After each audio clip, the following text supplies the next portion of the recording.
Alrighty, guys, welcome back to Keith's Hot Takes, and I have my guy LaMark joining me again on the show today. LaMark, how you doing today, bro? I'm doing good, man. I'm glad to be a part of the show today. Yes, sir. So I see we're both repping our Rams gear. We both went to Winston State, and to begin the show, I want to give our Lady Rams a shout out. They beat Fayetteville State, which is our big rival, on the road Sunday. They only had 7 players, so that was really impressive. I guess some were due to COVID, and then I guess they had a couple suspensions from the brawl with Klafkin. And I saw on Twitter where they went to McDonald's after the game, so they got McPeace, and then they went and got some McNuggets. I don't know why they were so mad. I mean, just take your L and go back home. I guess Gaines got the best of them. Right. And that's like one of the toughest things I always hear about when people say they gotta come in games to play, talking to opposing players, talking to, former players that like went to other schools and stuff like that, and then came back to play. It's like we and the games and Winston student section are not to be taken lightly at all. Like we press any and every button.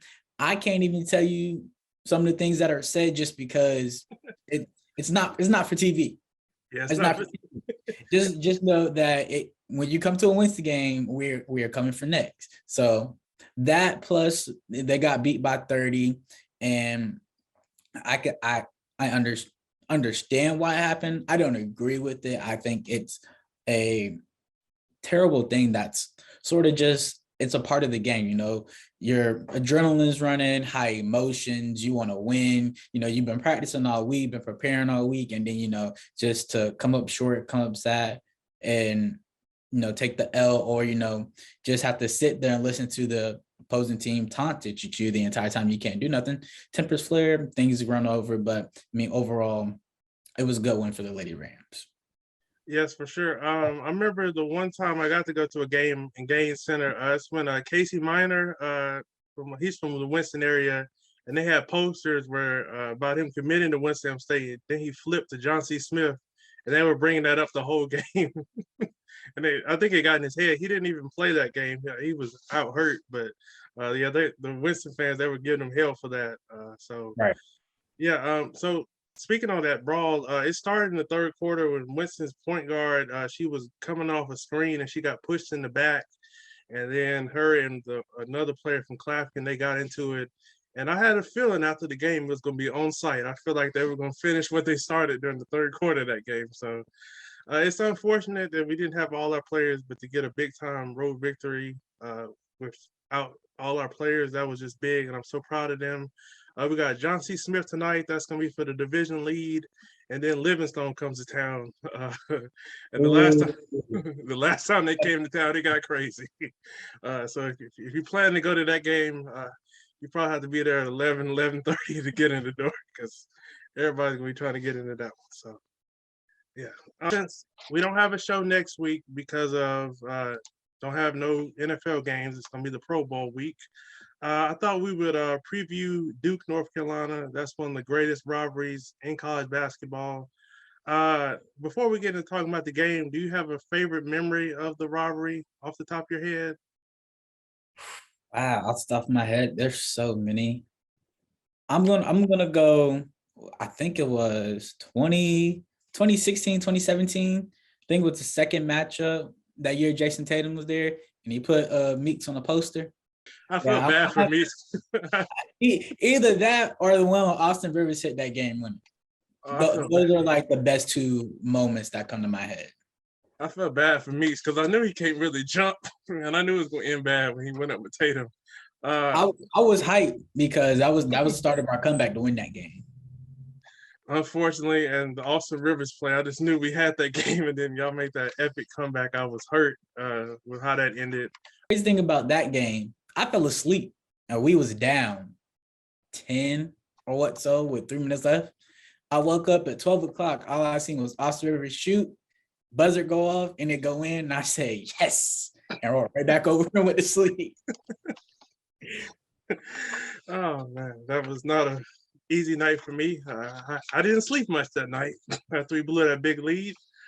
But for me, I enjoyed the Garrison Brooks when he posterized Wendell Carter in the ACC tournament, and then back-to-back years, I think it was Theo Pinson and Joe Barry's last game in the Dean Smith Center. We beat Duke to send him out on a high note, and then the following year, Kobe White's one and only year at North Carolina, we sent Luke May and them out with a win against Duke. So those are some of my favorite memories, and I hope we're able to, get the broom out again this year, but it's going to be tough. So how do you think the matchup is going to go this year? You're a Duke fan, right? So That's 10. Duke. Easy. Oh my God, easy. I just think Duke has too much for North Carolina. North Carolina, they have a pretty young team, a new head coach trying to implement a new system. This isn't this isn't Roy Williams' offense. This isn't, some of his players are there that he's picked out, but we're there. You guys are in the era of a new coach, and he's trying to start his own legacy now. Understanding Duke versus North Carolina, that's as soon as you're a part of the North Carolina or Duke University school staff, anything, you're engulfed in that rivalry. But it's going to take some time because you guys, it's sort of like roles are reversed now. When Krzyzewski first got to Duke and UNC, they were a really big school, top 10 all the time, really when they were in their prime. Then Duke was like the unranked school. And, there were some upsets. So I see there possibly being some upsets from North Carolina within a few years, but I don't think it's going to happen within, coach's first year. Well, I'm picking my Tar Heels. I would never utter that D word on this show. But on a serious, you just said it. You just said it when you introed us in. Well, I had to then. I couldn't just say North Carolina versus that school in Durham again. I couldn't say that private school in Durham. I couldn't go that route. But I'm taking North Carolina. We're a different team at home. Now on the road, I'm probably gonna be a little nervous. I may be turning the game off by halftime because I don't know what it is about the road. But last week we got blown out twice. I went to the Wake game, and their big man, he got ACC Player of the Week after he gave us a 30-piece extra crispy. I have no idea who's gonna guard Paulo because he's a matchup nightmare. He's gonna be a top 5 pick. That's concerning, but I feel like we got to dominate the paint. And I feel like the key for North Carolina is when they're hitting their outside shots, they're really hard to beat. I think that's one of the biggest reasons why they struggled last week is because they weren't hitting their outside shots, and that puts a lot of pressure on Armando Bacot, who's their big man. He's one of the best big men in the country. And the floor is not as spaced when we're not hitting our outside shots. Our point guard play is going to be huge. When Caleb Love is active, our fans like to say when Gang Sign Caleb is active, we're going to play well. Because when he's hitting shots, he's engaged on defense. He's locked in. He's fighting over screens. So he loves playing Duke. He had 2 big games against Duke last year. We swept Duke. So I'm hoping we can, send Coach K out with an L in his last time in the Dean Smith Center. So we have to see. Williams, he's top 4 in the country in blocks, and then he's really improved. Yeah, and as a team, we were playing really well. So I really love how things are going. But one thing I need my man's he can't take no more game winners. Oh, Wendell can't take no more game winners. The loss versus Florida State, he took the game winner. The loss versus Miami, he took the game winner. And I think our first loss of the year, he took the game winner, and none of them were good shots. Yeah, that Florida State, I was like, oh my God, when the ball bounced off his foot and rolled down the court.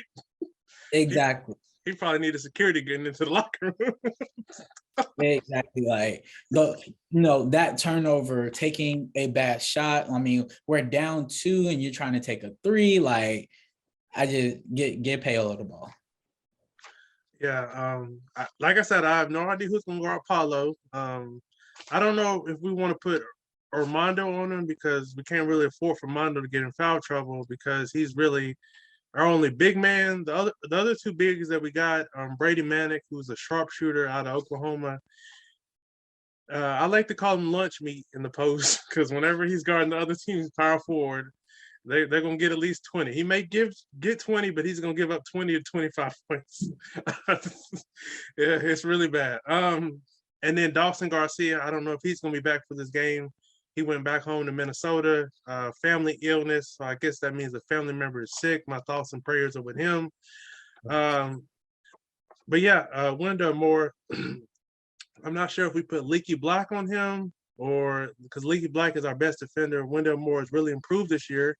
I think he's averaging about 17 points per game or something like that. So Yeah, whoever, so I don't know. I got to see how coach wants to do it because I don't know if I want Brady on Paulo, like I said, because Paulo may have 40 if we put Brady on.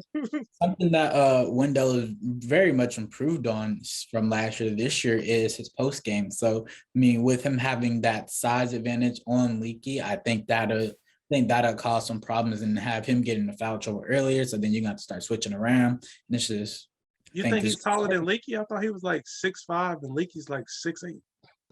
weight wise.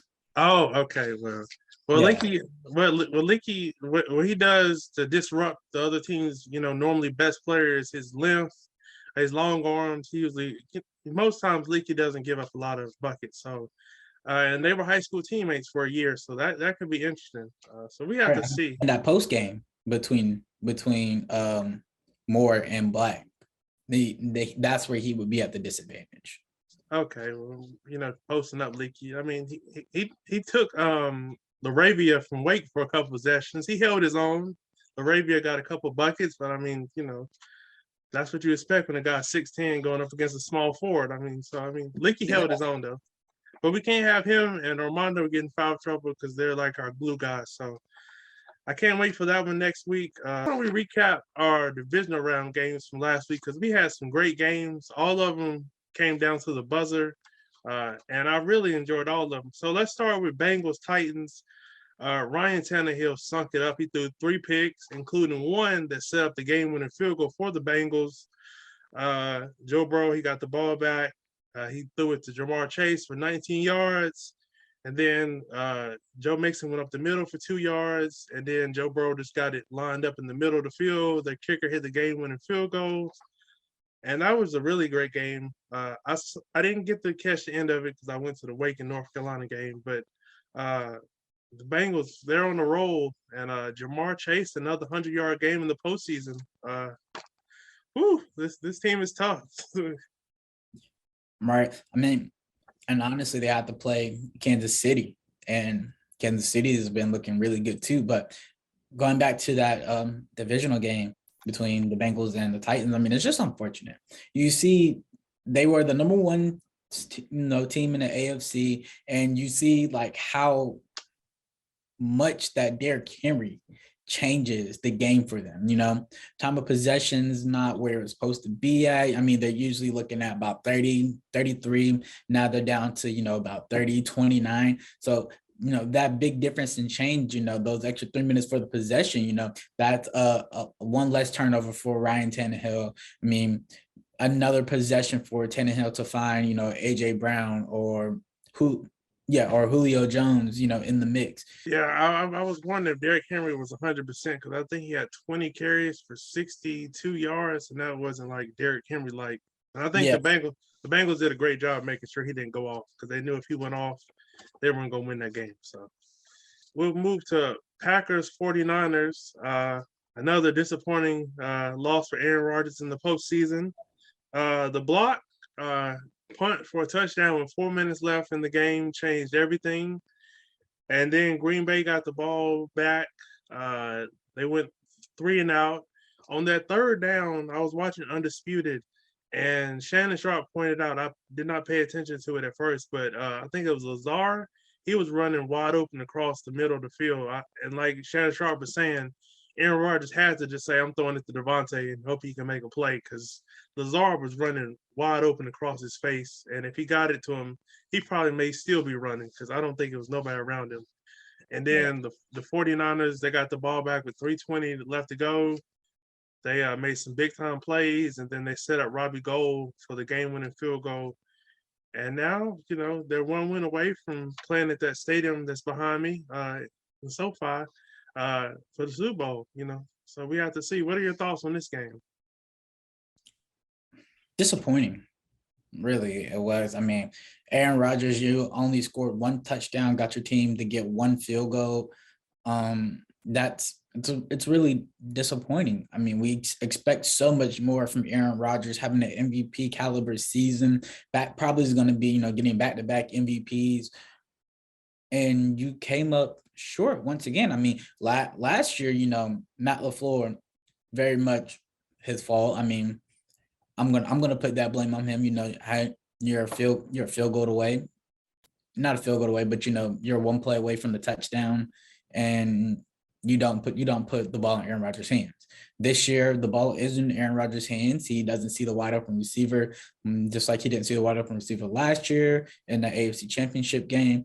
And it's, even though those are the big plays that we're going to picture when we talk about this game forever. I mean, there's so many things that went into that loss. I mean, and the main thing is not scoring the ball. I mean, you've been scoring average about 23, 24 points all year long, and you just weren't able to do it on the biggest stage. Yeah, now we have to wonder if Green Bay is going to bring back Rodgers, Davante Adams. He made it where he's a free agent this year, waiting to see what Aaron Rodgers does, because he doesn't want to be there with Jordan Love. So I've heard rumors he may go reunite with Derek Carr in Vegas. That would be interesting. So where do you think Aaron Rodgers is going to be playing next year? I got a few destinations in mind for him. Either Washington, I think that'd be a really good fit for him. Washington, I think their defense will come back better than they were last year, and they have the weapons. I mean, you see what they did with Taylor Heineke for 2 years. I mean, you can make that work. I mean, then you also got Denver, good receivers. You got Jerry Jeudy, and I'm believing that Davante Adams is going to go wherever Rodgers goes. So, I mean, you got Jerry Jeudy on one side, then you got Davante Adams on the other side, a really good defense, and then you got the running back, tight end. I think that'd be a great situation for him. And the last one would be to go to Pittsburgh. I mean, once again, Davante Adams, Juju Smith-Schuster. They got not the rookie, but he's in his second year now. Claypool. Yeah, there you go. You got Chase Claypool, and then you got Harris coming out the backfield. You got Watt on the other side, really good defense. So those are the three places that I could see him going. Well, yeah. The reason why I wouldn't see him going to Denver is because you had to see Mahomes twice a year, and you had to see Justin Herbert twice a year. He's coming from the AFC. That's a favorable situation for him, though. I mean, you back-to-back times you were MVPs, and then you didn't make it to the Super Bowl. You're going to need to play the best of the best, and you're going to need to beat them, and then you're going to need to go to the Super Bowl. And I mean, he's already a Hall of Fame quarterback, but now if he wins another Super Bowl, it'll be less for us to, challenge in that, and especially like not in essentially the Tom Brady, Aaron Rodgers debate, because those two will always be tied together in some kind of way, being, the two best quarterbacks in their era. Yeah, I mean, like you said, Denver, they have a great defense. And they have a lot of weapons on offense. I don't know if they would pursue Davante Adams just because of how loaded they are on offense. I think they just need a quarterback they can get the ball to their star receivers. Find a way to get Davante Adams in that mix. I mean, the number one, not number one, but he's top 5 this year for sure. Top 5 receiver in the NFL. I mean, if your quarterback wants him, then you're going to get him. I mean, that's just like the same thing with Tom Brady and Antonio Brown. Nobody on that staff wanted Antonio Brown. Not Bruce Arians, not the owner, not the GM, but Tom said he wanted him. So you know what they did? They brought him in. So I feel him, not Brady, but Rodgers and Davante Adams, they're like glue. They called themselves Mike and Scotty earlier in the year. So I don't think, them two will be, be able to separate those two. Yeah, I don't know if you saw it on Twitter, but somebody made a poster of them. It was like the last choke. I mean, I could see Denver doing that, to keep Aaron Rodgers happy, but I think that would just be like OD because they got so many weapons at receiver. But I mean, who wouldn't want to add a top 3 receiver in the league? I mean, I Exactly. don't. I mean, that'd be good lord. That offense would be putting up mad numbers if they added Devontae Adams. Right. And then that'll work for that conference. I mean, you talked about you got to see Patrick Mahomes is going to put up Madden numbers. Justin Herbert is going to put up Madden numbers. The Bengals are in the AFC too. They put up Madden numbers. I mean, just add them to the mix. I mean, Yeah, Madden. because the AFC is very offensive loaded. It's a lot of loaded offense. And Josh Allen, you saw what he did. We're going to talk about him in a second. So yeah, we have to see. I mean, Washington, that's a good fit. I mean, they need a quarterback bad. Pittsburgh, they need a quarterback bad with Big Ben retiring. I don't know if you want to go to Washington, but I could see Denver or Pittsburgh. I think those would be if he does leave Green Bay, I see those as the 2 fits. We moved to Rams Bucks. I thought the Rams were about to have a historical collapse. It seemed like they were falling apart. They had 4 turnovers that let Brady and them back in the game. I didn't get to see much of this game. I was looking at the Winston State and Fayetteville State doubleheader. I had this game on my computer, but I really wasn't looking at it. But I did see where the Rams just kept trying to give the game to the Bucks, and I still don't know why the Bucks decided to blitz and leave Cooper Kupp one-on-one with the safety. That's just a recipe for disaster. And I think it was a safety or corner. I don't know why they stopped. It looked like their controller died, and they just stopped. They could have lit up Matthew Stafford where he couldn't have got everything on the throw, and who knows, it could have, got picked off or something. But I don't know why he stopped. And then somehow the linebackers didn't get the call. So that was just really weird. I feel like they may need to call a timeout and make sure they had everything ironed out. But yeah, the Bucks, they were lucky just to be in this game because if Cam Akers doesn't fumble right before the half, they were about to go up 31-3, and then I'm not counting Tom Brady out, but that's pretty much nailing the coffin right there. Hey, whoa. 31-3, that's his number. Yeah, that's his number. Yeah, I mean, it was 28-3, but yeah, it's right in that range. Yeah, I mean, I see what you're saying, but yeah, shocked. I was super shocked. Like, if you actually go back on my Twitter, you look down, like 7 minutes left in the 4th quarter, and I tweeted, I said, I just know somehow the Rams are going to fold and Tom Brady is going to come back. It just seems that that's how it always happens. If Tom Brady isn't leading, somehow the defense comes up with the an interception, a turnover. Somehow they get Tom Brady back the ball. They tie the game up, which is what they did. Then they go on to take the lead, and then Tom Brady, we're hoisting him up as great as he is. Yeah, we're deservedly going to hoist him up. But it's so glad to see Tom Brady go. I know a lot of people were happy to see the Bucks lose because they didn't want to see Tom Brady win another ring. I mean, I want to call myself a hater. I love what Tom Brady's done for the game. I give him his flowers 24/7, the greatest quarterback of all time. But thank God. He said, thank God. Yeah, I mean, I feel like if they would have went to overtime, I think it would have been like the Kansas City Buffalo game. Whoever got the ball first probably was gonna win the game. So do you think Tom Brady is done? I just can't see him going out like this. I feel like he wants to end it on a high note. But his wife, she's gonna have a major say in that decision that he's gonna have to make very soon here. Right. I think he has another year in his contract though. I think so. I think yeah. I most definitely can see him coming back because I think right after the Super Bowl they restructured it for a 2-year deal or something like that. Yeah, I think so. Yeah. So I can most definitely see him coming back. I mean, not even just based on that, just on the fact that Tom Brady is not a loser. He does not lose very well. And so the fact that he lost to the Rams, a team that they beat, that they lost to earlier in the season. My fault. Yep. That they lost to earlier in the season. And Matthew Stafford's in his first big games. I mean, he was primed to take it and they just didn't. Yeah, so the Rams have his number and the Saints have his number because the Rams have beat him 3 times since he came to Tampa, and the Saints have beat him 3 out of 4 times. So Brady got the last laugh with the Saints. Oh yeah, last year. I mean, if Cook didn't have Butterfingers and fumble the ball, man, the Saints gave him that game last year in the postseason. But, Hey, another example, like the anomalies be happening. Like, oh, Cam Akers, he rarely fumbles the ball. Twice. Twice, not once, but twice. So, like, rarely fumbles the ball, but you fumbled it twice in the game, and then once in the fourth quarter. Like, yeah, that was a great play by JPP. It was an amazing play. Amazing play. Yeah, they couldn't deal with Cooper Kupp though. Lord have mercy, when he was cooking. So I just can't see Tom going out like that. And considering how depleted they were, I think he's going to run it back and show people that when they're healthy, we can make some noise.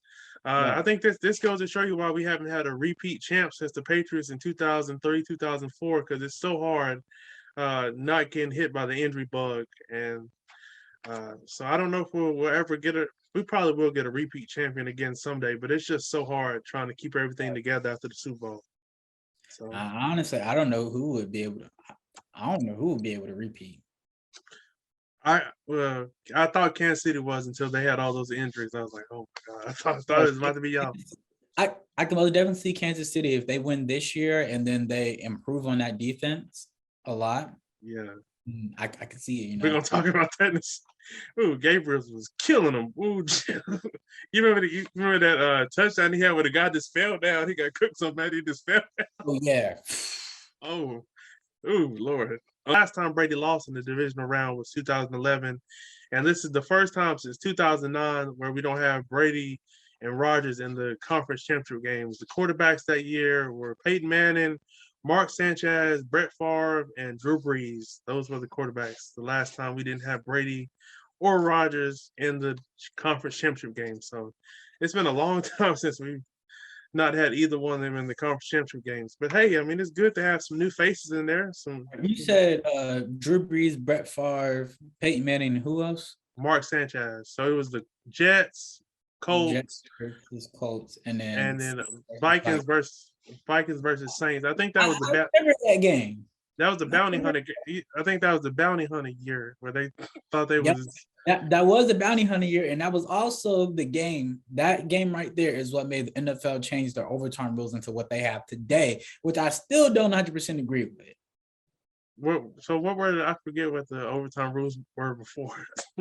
Sudden death, first person score. Doesn't matter how you score. Safety, field goal, touch. Oh, okay. So Drew Brees, they got the ball first, got it to like the 40, kicked the field goal. That was game. Very next year, now if you make a field goal, the other team gets a chance. Okay. Which I think they should change so both teams line up at the 50, get a chance. Just keep pushing that way. Let's talk about probably the game of the year in the NFL. Who knows? Bengals Chiefs may top it this week, but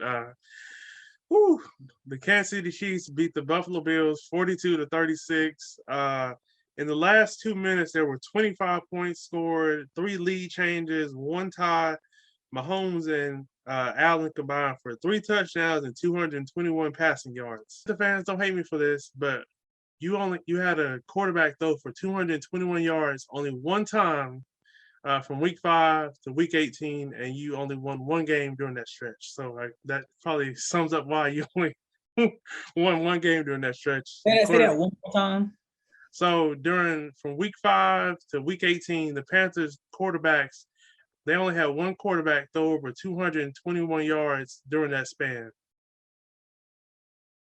Yeah, because I had a Panther fan in my group chat. He wondered how many times the Panthers quarterbacks have thrown over 221 yards. And it was only one time. There was a lot of 100-yard games.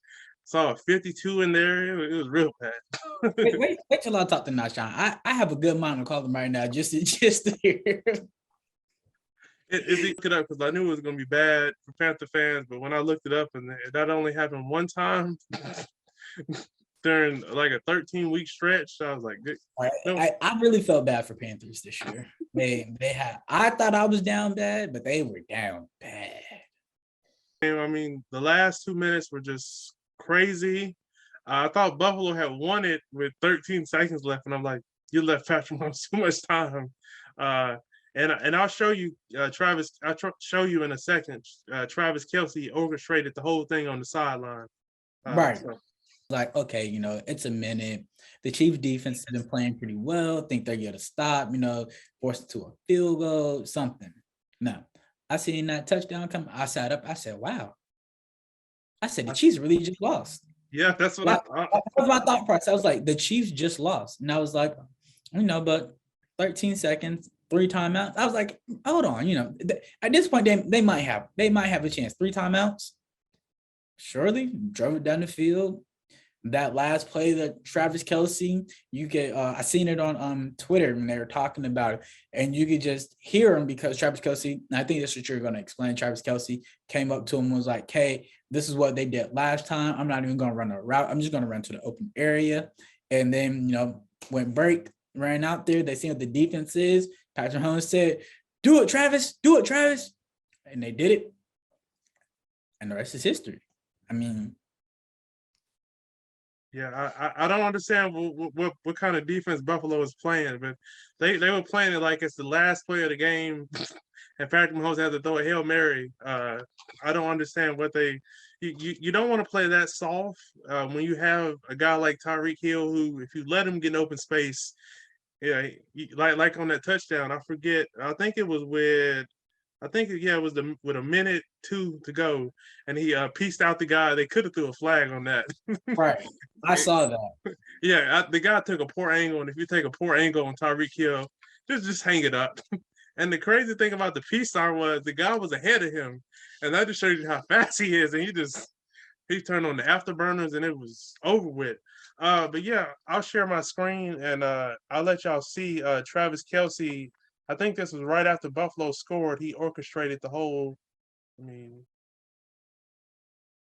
now the Chiefs have got to somehow get in field goal range. Hey, 10. They might man you up. I'm saying go outside and come back in like you're running a route outside. That way when you come back in, I can get in the way. They actually have a chance to get Bucker in field goal range here. Hey. They play it like that. That seam is open. 8 seconds left, down 3.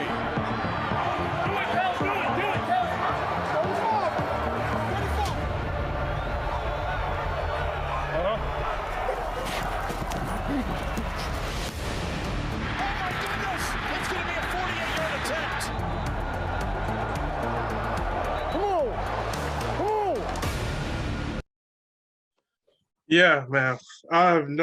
I'm sick for Josh Allen because you played the game of your life, and that goes to show you if you aren't able to get pressure on Patrick Mahomes, what he can do to you.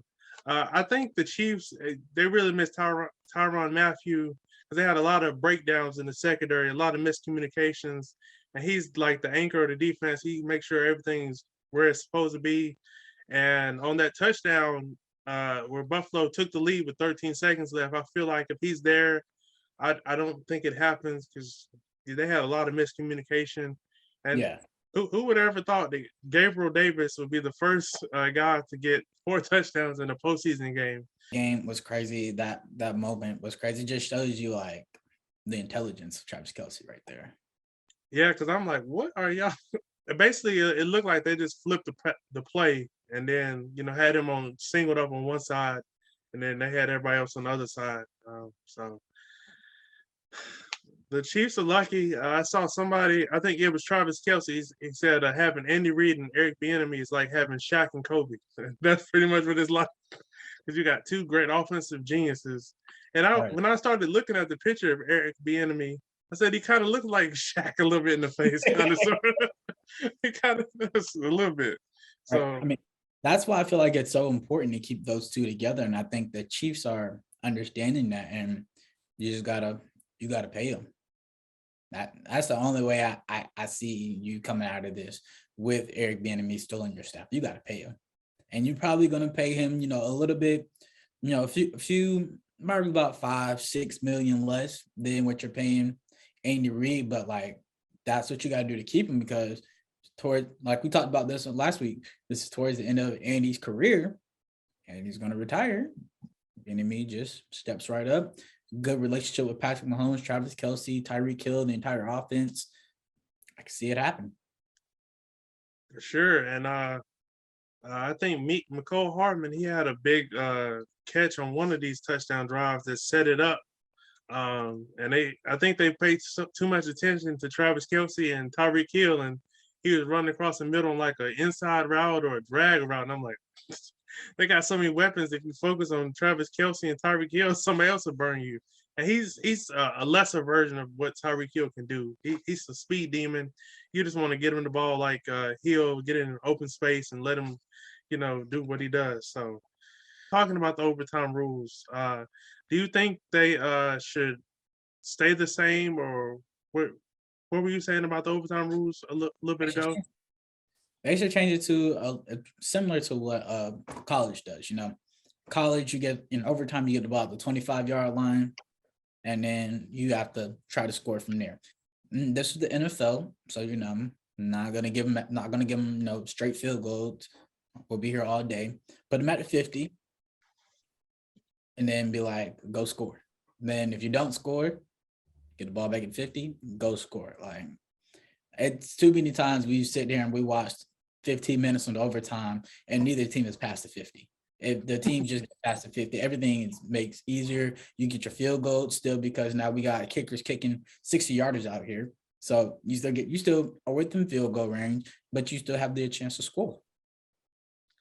Well, yeah, I kind of disagree with you. I feel like they don't need to change it. I feel like if Buffalo had played better defense, they didn't take poor angles, I feel like they would have won that game. I don't think nothing's wrong with the rules. I remember I saw something on Instagram. I think it was SportsCenter posted it. That said if the Bills and Chiefs had college rules, the score would have been 142 to 139 or something crazy like that. All you got to do is hold the Chiefs down for 13 seconds and you win that game. I know it's easier said than done, but in an offensive-driven league, why not go ahead and at least let both teams have opportunity at the ball? I mean, you don't got to not necessarily put them at the 50, but that makes the game more interesting because, I mean, do you want to watch an overtime game that neither team gets past the 40-yard line and it's just punts, up, all right, shake hands, and then tie? I don't think nobody really likes the fact that football games can end in a tie during a regular season. That's the part I don't like. Right. So this will decrease the chance for a tie, because now you're putting teams in scoring situations. Both teams get a chance to score. And then after that, it should be done. Yeah. If I would moderate it, I would take away the tie thing, because I don't think a football game should end in a tie. I think that hurt Pittsburgh at the end, kind of, sort of, they needed a lot of help, because that tie kind of really hurt them. So I think they need to do away with the tie. And like you said, I feel like they will make some adjustments to the rule in the offseason, basically after what happened to Buffalo. And who knows, we could have a similar situation this week in one of the games. So I feel like they're going to tweak it. I don't know how, but I feel like they're going to maybe, like you said, give both teams a chance, because that does suck. Josh Allen, he had to hope his defense could stop Patrick Mahomes, and I'm not putting no faith in my defense to stop Patrick Mahomes with how hot he was. So talk about the conference championship games. The goal is to get to that stadium behind me. Our first game, this is going to be really good. Joe Burrow versus Patrick Mahomes. We got the Cincinnati Bengals versus the Kansas City Chiefs. We shall see if the Bengals can keep their Cinderella season going. So the Bengals, they're 2-0 in conference championship games. Their last conference championship game was 1988, and they went to the Super Bowl that year and lost to the 49ers. For the Chiefs, they've made the AFC championship game 4 straight years. They lost to Brady in the first one, and then they won the last 2. So we shall see how things go this year. In that first matchup, Joe Burrow, he threw for 446 yards. Lord, Jamar Chase, boy, he almost had 300 yards on the Chiefs. 11 catches, 266 yards, and 3 touchdowns. Good God Almighty! If they let him do that again, it's gonna be a wrap. So, how do you think this matchup is gonna play out the second time around? I think it's gonna go in Kansas City favor. And the last time I talked about this game, I said that it's really going to depend on which quarterback has the ball last, and that's truly how that game ended. I mean, Cincinnati had the ball last. Joe Burrow drove down there, kicked game-winning field goal, and that's how it went. And it was a disappointing loss for the Chiefs, but I think this is going to be a very big try to come back for them, because since they lost to the Bengals already in the regular season, I think they're going to try to double Jamar Chase in some instances, try to probably, run that cover 2, cover 3. So, you have the space, you can get the space in the middle, and you still have the safety that's over back to help with Jamar Chase. So, I mean, if you can try to minimize the run game, that'll make a big difference, because, a lot of teams, especially the Vikings, so I see it so often, they utilize the run game, pull your linebackers in, pull your safeties in, and then that's when they start hitting Jamar Chase on the big one. So if they can limit that run game, I think they will be able to come out with the win. Yeah, the Bengals, they didn't have to run it much last time they played the Chiefs. They only had Joe Mixon had 46 yards, I think, because looking at it, they didn't need the run game. The way Joe Burrow was cooking the right. Chiefs. And so that's why I would implement the double teams on Jamar Chase. That's going to make them want to run the ball more, empty possessions. He gets 2-3 yards there. That's cool. You still hold him to like a 3 and out, and you have nothing deep coming from Jamar Chase. You really have to. Your defense is going to be geared to neutralizing Jamar Chase at this point. We just can't. You're just not going to let him keep going off, especially in his rookie year. Teams are going to feel some kind of way about that. Yeah, and he's had 2 straight 100-yard games, like I mentioned earlier, in the postseason. So I feel like the problem with doubling Jamar Chase is he's not the only weapon that they have, but I mean, he's probably their most potent weapon that they have, because you just want to get Jamar Chase in open space, and that's when he's dynamic. But they have T. Higgins, Tyler Boyd, Joe Mixon out the backfield, Umazada, the tight end. So they have some other weapons. But I feel like the key for the Chiefs, they got to heat up Joe Burrow, because their offensive line isn't very good. I thought that them giving up 9 sacks last week was going to be the downfall for the Bengals, but they still found a way to win. I think part of the reason why they won last week was because Ryan Tannehill stunk it up. The moment was too big. 30. I love that guy. Those videos be having me rolling. I don't know what Davis's mama did to him, but he chooses violence every time. Oh, yeah, he chooses violence every time. right. But yeah, the moment was too big for Ryan Tannehill. I don't know if they may try to, explore trying to get another quarterback in there with how bad he stunk it up. But I'm gonna take Patrick Mahomes. I think they find a way to get this done. I think, like you said, it's the last one with the ball. They're gonna win. And I think since the game is going to be in Kansas City, it's going to be rocking. I think they're going to find a way to, pull this out. They want to get back to the Super Bowl after the way things ended last year. So I think they're on a mission. I really hate it because this Bengals team, they're so fun to watch. I would love to see them make the Super Bowl, but I just can't see them going into Kansas City beating Patrick Mahomes. It's going to take a heroic effort from Joe Burrow and his team to pull it off. But, they're playing with house money now. So, I mean, it wouldn't shock me if they pull it off, because if you let Jamar Chase get almost 300 yards, again, you're not going to win that game. So, right. Point that you made earlier, you said if you double, Jamar Chase, he's not only their offense. I wasn't trying to say that he's their only offense, but like he's their biggest threat. I mean, they'll drive down the field and, it'll be a random 2nd and 10, 3rd and 10, or, any kind of down. And then you get a 60-yard bomb to Jamar Chase. And now all of a sudden, like, you went to almost getting them off the field, 1 or 2 possessions away from getting them off the field, or at least, holding them to, before the 50 to now they're in field goal range, and no matter what, bar, any, a quarterback fumble snap or anything like that, fumble in the backfield, they're in field goal range. So, I mean, if you can make them have to throw the ball more times to get a touchdown, instead of them having these 10-play drives, make them have a 15-play drive, a 20-play drive, make them really have to work for that touchdown that they're going to get. Yeah, for sure. And I mean, if you can make Joe Burrow hold it a little longer, considering how bad that offensive line is, I mean, that may be good for you. So, Exactly.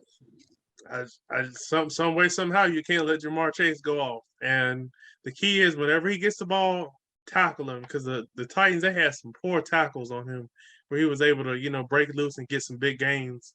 So he's very elusive. You got to wrap him up, and you got to game tackle him, because if you let him get in open space, he really gets the offense going, like you were saying. So the Chiefs' defense is really bad, especially their secondary. So I'm hoping they don't let me down, but we'll have to see. NFC Championship game, we got the San Francisco 49ers visiting the Los Angeles Rams. So both of these teams have played in the conference championship game a lot. The Rams have played in it 10 times. Their last appearance was 2019. They're 4-6 in conference championship games, and the 49ers, they're 7-9. They've played in 16 of them. Good gracious, that's a lot. And their last appearance was in 2020. So they haven't been able to figure out this 49ers puzzle. They haven't beaten the 49ers since 2018. Do they get it done this year and finally snap this streak to their big brother, their big bully, the 49ers? It's tough. I mean, you got Jimmy Garoppolo on one side, and you got Matthew Stafford on the other side. Oh, I mean, neither one has been impressive over this regular season. I mean, playoffs, yes, they've been impressive. Very impressed by what Matthew Stafford is doing. I think they are really, starting to get everything down packed with, Cooper Kupp and OBJ, on each side of the field, and, just being able to pick a side, and really they're just going to be open. I mean, talking about two of one of the best receivers with the best hands in the NFL. So at the end of the day, I'm going to go with the Rams. Okay. And the reason I'm going to go with the Rams is I trust Matthew Stafford more than I trust Jimmy G. Really, it's really boiling down to, quarter. I mean, both have really good defenses. I mean, you got Von Miller, finals, Super Bowl MVP, one of the best pass rushers. Then on the opposite side, you got defensive players everywhere that can make plays for the 49ers, especially in the first unit on the line. That line is really getting a lot of push, and the D line for the Rams also gets a lot of push. So excited to see, this is really going to be a defensive battle. Which defensive team can, cause the most, interferences, interruptions, turnovers? Yeah. Yeah, this game is really going to be interesting. I'm also taking the Rams. They're at home, considering that they haven't beat the 49ers since 2018. I know they're tired of losing to the 49ers. I think they find a way. Like you said, I think it's going to be a defensive struggle.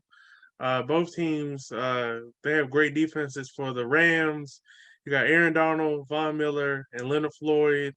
And that trio has been causing a lot of problems. They gave Brady a lot of trouble last week. I know his offensive line was beat up, but that's one defensive line I wouldn't want to go against if my offensive line is beat up.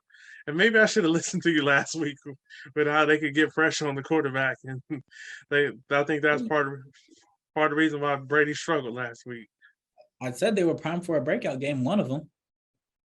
Yeah, Von Miller looks like he's back in that 2015 mode where he come up with a timely sack. I think he had a strip fumble on Brady that was really helpful. I thought that was the game, and then the center hiked it over Matthew Stafford's head and kept the Bucs in it. And I think the next play, Mike Evans, Brady threw a bomb to Mike Evans. Jalen Ramsey got caught napping.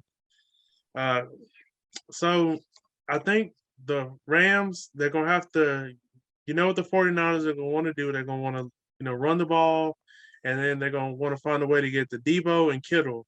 So I feel like they got to find a way to, slow down that run game. Aaron Donald just has to be a maniac, like he was in that game when they played the Cardinals. He was just disrupting everything. He was getting a lot of pressure on the quarterback, causing a lot of trouble, a lot of havoc. And then on offense, I think Matthew Stafford, he just needs to make some timely throws on third down. Don't force it to Cooper Kupp, because I feel like that's when he gets in trouble. He locks in on, I'm gonna throw it to Cooper Kupp. He doesn't really read the defense. He just throws it to Cooper Kupp. It seems like the Cardinals, they were like, we're gonna make somebody else beat us besides Cooper Kupp. And then the Bucs, they just couldn't deal with him. He had a big game. Odell has made some big catches, especially on third down. And Cam Akers, I think he'll want to bounce back because of that 2 fumble game last week. I know he'll want to do well this week, and they want to host the Super Bowl game. It's in their stadium, and I know they would love to have it in front of their fans. I saw where they're not letting people from outside of the LA County, purchase tickets. I think that was because they saw how the 49er fans really packed out the last game and really made it a 49ers home game, basically. I know Debo didn't like it. I don't like it either. I think that's really bad. I feel like they should, don't be mad at that other teams come in your building. They have more fans than you do. I feel like Deflate gate, ticket gate. I mean, they getting away with it forever. It's whatever. Yeah, but if the 49ers, they come out with that super gremlin, it may be hard to beat them again. Right. I mean, another thing, we didn't think about this. So, Deebo Samuels versus Jalen Ramsey. That's going to be fun. A fun matchup to watch. And 2, if the Rams were to win and get to play at home, it'd be back-to-back years where the home team is playing in their actual arena. The host, yeah, that'd be crazy. Right. And that'd be crazy if Kansas City makes it to be 2 years in a row. They're basically playing a road game for the Super Bowl. Exactly. But I mean, who knows? I don't know. They'll probably have a lot of fans travel from Kansas City, or if Cincinnati pulls it off. I'm not counting Cincinnati out the way. The offense is explosive. I feel like whoever comes out of that matchup, both of these teams in the NFC, they're both from California. So if the 49ers win, that's like a 2-hour drive from San Francisco to LA, something like that. So whoever comes out of the NFC, they're going to have the home field advantage, I feel like, because they're going to have more fans in the area. So just we have to from the LA area. Yeah, pretty much. So we have to see. That's going to be really interesting. We're 2 weeks away from the Super Bowl. I can't wait. Thank you for joining the show today, bro. It was fun chatting it up with you, talking about football again. Yeah, it's just always fun when we do the show. Hey, man, I appreciate you having me on, man. It's one of my favorite shows to do. Appreciate it, bro.